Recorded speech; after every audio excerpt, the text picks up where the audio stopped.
আমার দলের নেতাকর্মীদের উদ্দেশ্যে দুটি কথা বলতে চাই। আপনারাই বিএনপির প্রাণ। শত নির্যাতন, নিপীড়ন, হামলা, মামলা, হয়রানির শিকার হয়েও আপনারা জাতীয়তাবাদের আদর্শ বিচ্যুত হননি। আমি জানি অতীতে বছরের পর বছর ধরে আপনাদের অনেকেই মাফিয়া সরকার এবং তাদের দোসরদের দ্বারা নির্যাতন, নিপীড়নের শিকার হয়েছেন। তবে বর্তমান পরিবর্তিত পরিস্থিতিতে আপনাদের প্রতি আমার একান্ত অনুরোধ, অতীতে নির্যাতনের শিকার হওয়ার কারণে আপনারা কেউ দয়া করে প্রতিশোধ পরায়ণ হবেন না।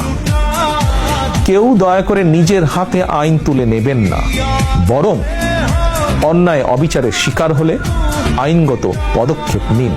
তবে খেয়াল রাখবেন, কেউ যেন হয়রানিমূলক মামলা হামলার শিকার না হন। আপনাদের প্রতি আমার স্পষ্ট বার্তা, শক্তি কিংবা ভয় দেখিয়ে নয়, বরং ইনসাফ এবং উদারতা দিয়ে মানুষের মনকে জয় করুন, জনগণের ভালোবাসা অর্জন করুন।